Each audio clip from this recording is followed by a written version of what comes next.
Hi, and welcome. You're listening to the X22 Report. My name is Dave, and this is episode 1631B, and today's date is August 6th, 2018, and the title of the episode is, Don't Just Trust the Plan, Watch the Plan Unfold, DeClas, Ring Ring. Let's get into the economic collapse, political, and geopolitical news. Now, Q was telling us that something big was about to drop. And I just want to go back to post 1745. This was July 28th, 2018. And in this post, I want to read one line here. FISA brings down the House. Then I want to move to post 1816, and you'll see why I'm saying all this. This is post 1816, August 5th, 2018. FISA, brackets 20, the 20 pages of the FISA memo released on Carter Page.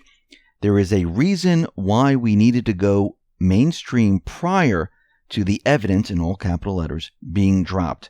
You have more than you know, D5, which is 4-5, which is the president, where we go one, where we go all, Q.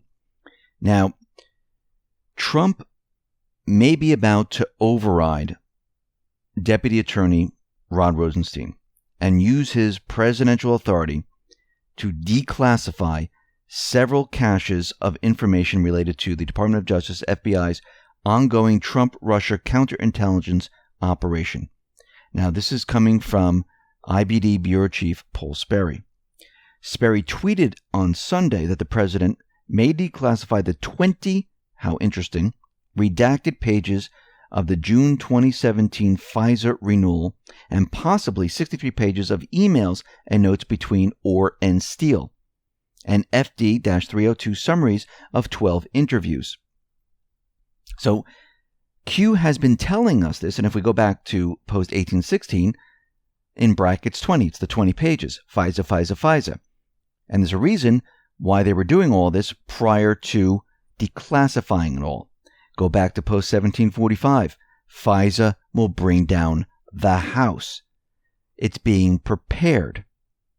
So Rosenstein and then Deputy FBI Director Andrew McCabe, they both signed off on the June 2017 FISA surveillance warrant renewal on former Trump aide Carter Page, which we know. And we know that GOP lawmakers, they've been calling for the full release of the requested documents. And the Freedom Caucus Chairman Mark Meadows and Representative Lee Zeldin, they were calling for the declassification and articles of impeachment against Rosenstein.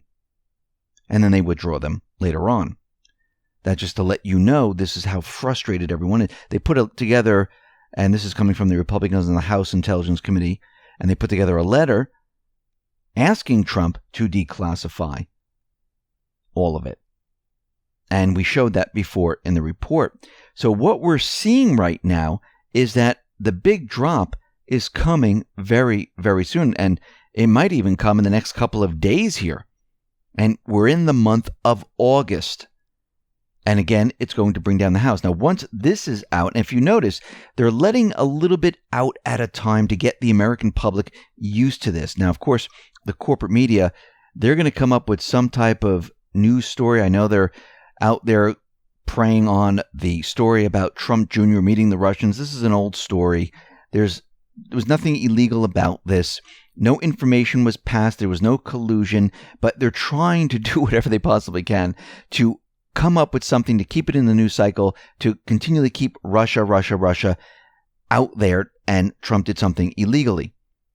And Trump tweeted about this, but they're making it look like this is a breaking news story, which really it isn't. He didn't know anything about it, and they discussed everything but the Clintons. Had nothing to do with it. But you're going to see something else pop up. What it will be, I don't know. It might be some type of small event. It might be something else. But when this information comes out, they're going to have something to distract the American public. But what's going to happen here is more and more of this information comes out, more and more people are going to wonder and be curious of what really happened here. And this is why more and more people are going to the QAnon site. This is why there are proofs. This is why there's connections being made. This is why there's research being done, because it's all coming together right now. Now, Facebook is asking major U.S. banks to share user data. Now, they asked several large U.S. banks to share the detailed financial information about their customers, including checking account balances, card transactions, and of course, this is a push to offer all the users new services. Now, let's think about this. They're talking to JP Morgan Chase, Wells Fargo, Citigroup, and U.S. Bank Corp. to give your information, if you're on Facebook, over to Facebook. And if you're not on Facebook, your information might still come over. Now, let's think about this for a second. Facebook's new feature would show people their checking account balance, because that's where you want to go. You want to go to Facebook to figure out what your checking account balance is, as well as other fraud alerts. Now, this seems a little ridiculous because remember, the company is being sued right now for selling people's data, for having their system, as they would say, hacked.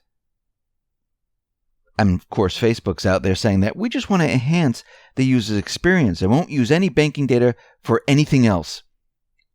Well, we know that this is all a lie. We know that this is not true.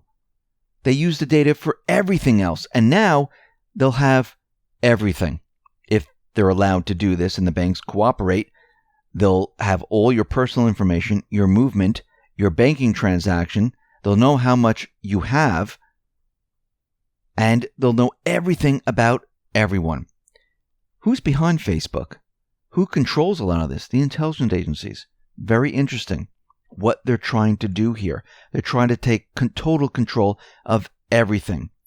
We see that the EU is blocking Trump's sanctions, which are going to go into effect, and the European Union issued a statement on Monday ahead of the new U.S. sanctions, which they're set to snap back against Iran after midnight Eastern Standard Time. And they're going to, and this is coming from Britain, France, and Germany, they pledge to work to keep the effective financial channels open with Iran. And Trump is warning allies that, listen, if you get in the way or if there's any type of violation, it will not be tolerated.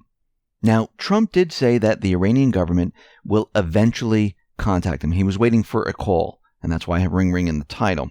But we're going to be getting to that in just a minute. But the people of Iran, they're preparing for these sanctions. Now, what are they doing? Are they taking their currency? Are they hiding it under the mattress? No. They're taking their currency and they're turning it into precious metals, including bars, coins, jewelry, whatever they can get their hands on. So the price for an 8.13 gram gold coin reportedly hit 36 million rials, $820 on Sunday, more than double its price in January. Last week, gold set a record 45 million rials to 1,025 per coin. People are changing their money into gold because it is a reliable investment commodity. And they know you really can't sanction gold because it's accepted everywhere. And you can go to any country, any place, and change it in for their paper currency. So the people are preparing for these sanctions. Now, what's very interesting about all of this is that hours before the renewed sanctions on Iran are set to snap back, the Iranian President Hassan Rouhani has announced his country is open to negotiations, while also calling on Europe Union to urgently step up the practical action to save the 2015 nuclear deal.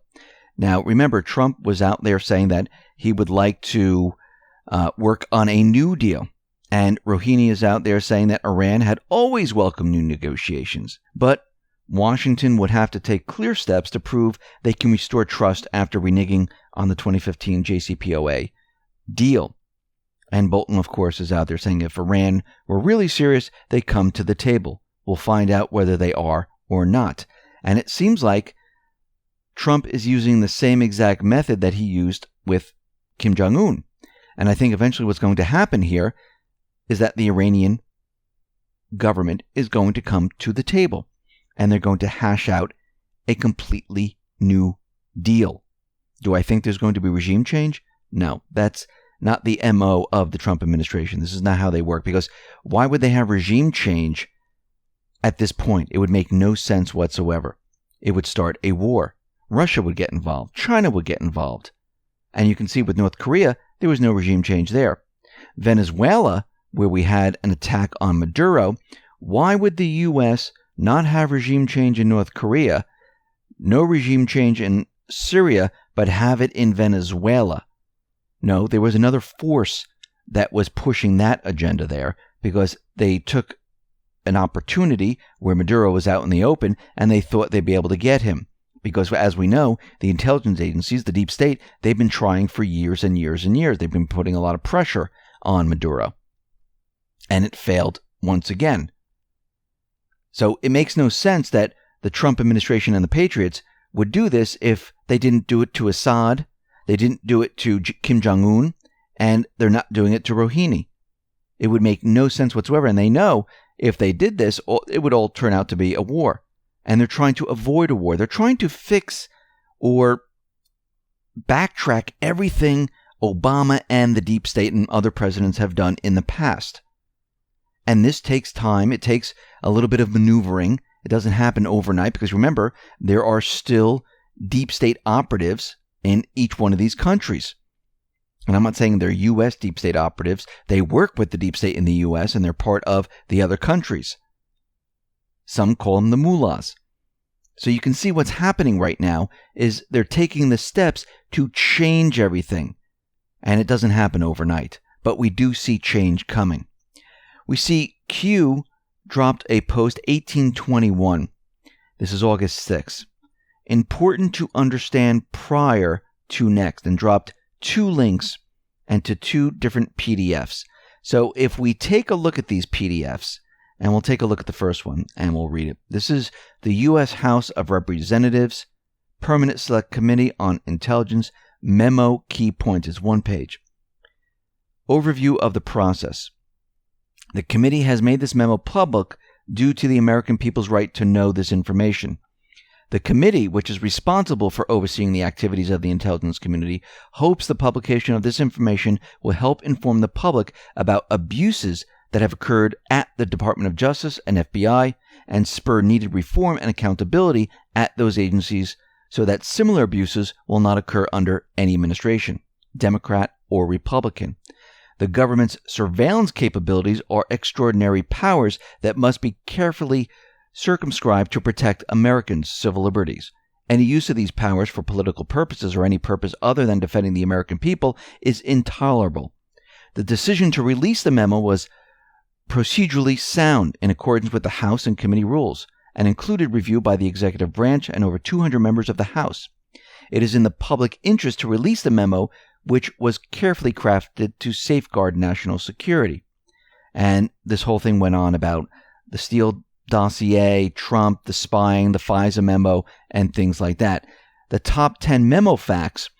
The memo is not intended to undermine the special counsel. The memo is not intended to undermine Department of Justice or FBI. The memo does not jeopardize national security. The memo does not undermine FISA Section 702. The memo does not contain any factual errors. The memo does not result from cooperation with the White House. The memo is not a collection of partisan talking points. The memo is not the product of secret changes. The memo is not a staff-driven exercise. The committee did not suppress the Democrats' memo.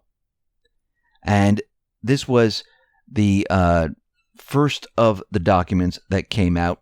And we're going to be looking at the second part. And this is what Q is saying, that this needs to be out there before everything comes out. And this is the U.S. House of Representatives Permanent Select Committee of Intelligence FISA Title I Summary.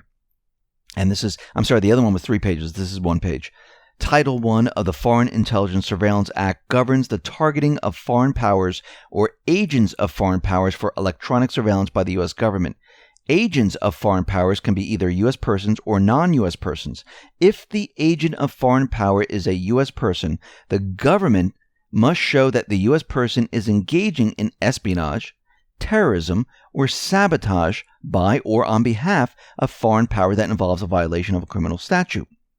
Applications to target a U.S. person under Title I must be accompanied by a certification from a senior national security official, which may include the director or deputy director of the FBI. They must then be approved by the Attorney General, the Deputy Attorney General, or the Assistant Attorney General for National Security. If one of those officials approves an application, it is then sent to the Foreign Intelligence Surveillance Court, which consists of judges selected by the Chief Justice of the U.S. Supreme Court who serve on a rotating basis.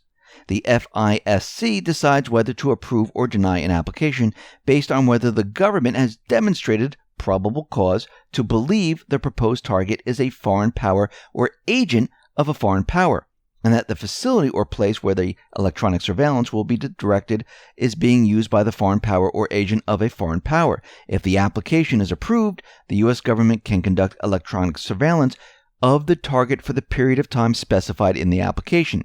At the end of that time period, the government must stop surveilling the target unless it goes back to the court and applies to renew the surveillance.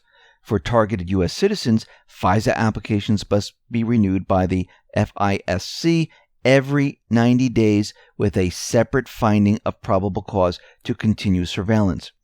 Title I is a different authority than Section 702, which Congress reauthorized several weeks ago. So Q is out there saying this information everyone needs to know to understand what is going to happen and what is going to drop. So we can see big things are coming, and we're going to see the deep state scramble. We're going to see the corporate media scramble. And I believe this is why they decided to take down certain channels on YouTube, and I think it's Alex Jones. I think Sean had his channel dropped, but it was brought back up, and many others where they're taking down the very, very large ones to try to stop what is about to happen, because they know they have a lot of listeners, and they're trying to stop the reporting of all this and spreading the word out there.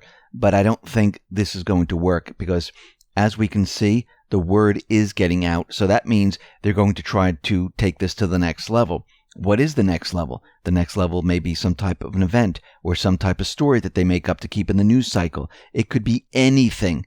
Whatever they're going to do, they're going to try to clog the news cycle with something completely different. And of course, that's going to be negative to Trump, where it's going to be some type of collusion, Russian, something other story that they're going to make up to try to convince everyone that Mueller has something. Or even Mueller might all of a sudden push something out there to show that they're very close in finding Russian collusion. Who knows? They're going to push something out there to get something out in the news cycle. And they're trying to censor all those that might report on this. Listen, everyone, thanks a lot for listening. Be well, be safe, and especially be prepared. Thanks a lot.